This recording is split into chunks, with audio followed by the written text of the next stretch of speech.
En la historia del fútbol ha habido selecciones que han dado la sorpresa de alguna u otra manera. Islandia en 2016, Bulgaria en el 94, entre muchas otras. Pero en esta ocasión vamos a hablar de una selección que dio la sorpresa en un mundial de hace 60 años. Y que posiblemente no esté en tu radar futbolístico. Empezamos.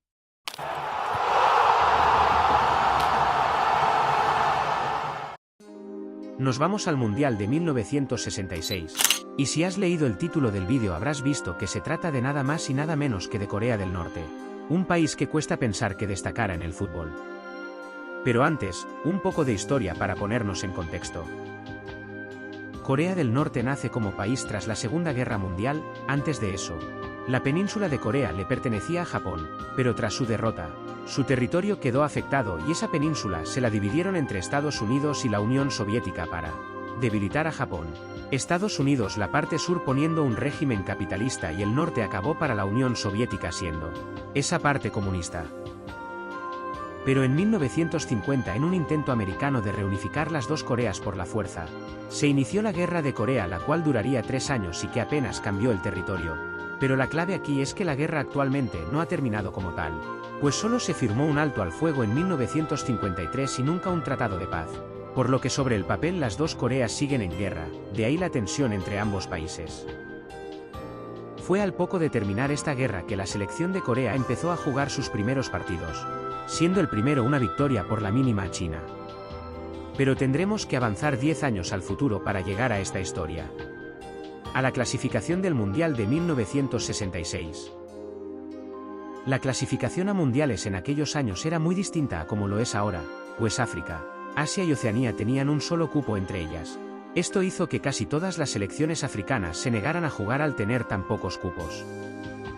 Esto hizo que las rondas para decidir qué selección africana iba al grupo final se cancelaran al no haber selecciones africanas. La única que fue Sudáfrica, que sin competencia accedió al grupo final, junto a Corea del Sur, Corea del Norte y Australia.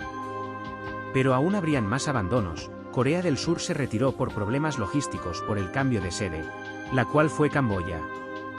Y finalmente se retiró Sudáfrica por el apartheid, el cual era un sistema de segregación racial vigente en Sudáfrica. Por lo que solo quedó Corea del Norte y Australia. Los oceánicos eran un equipo muy flojo y eso se vio en ambos partidos. El de ida acabó con un 6-1 a favor de Corea, el cual casi certificaba su clasificación.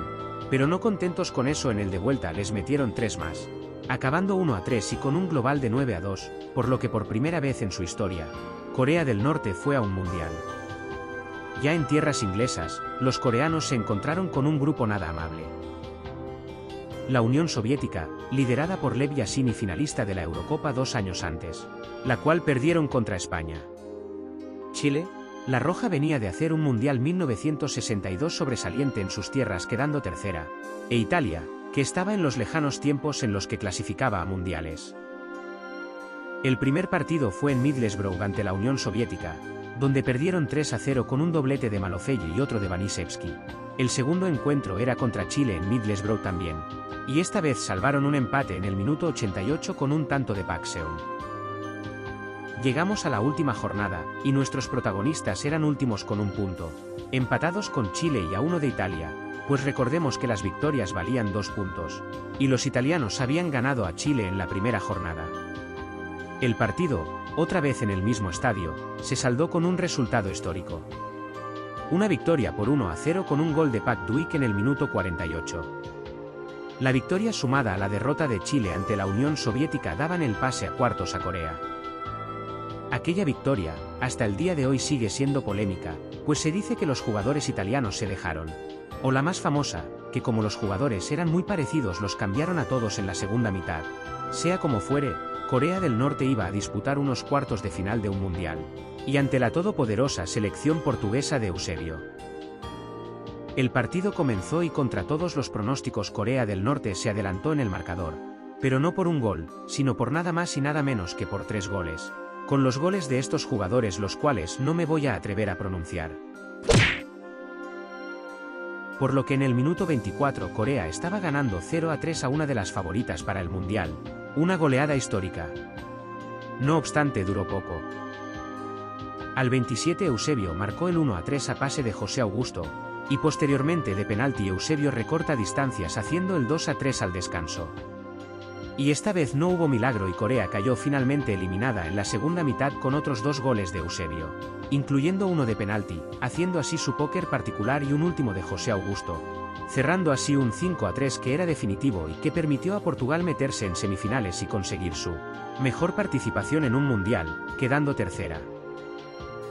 En cuanto a Corea del Norte, se marchó como la sorpresa del mundial tras eliminar a una bicampeona del mundo y poner en jaque a una de las mejores selecciones en aquel mundial como lo es Portugal, quedando octava en el ranking de aquel mundial.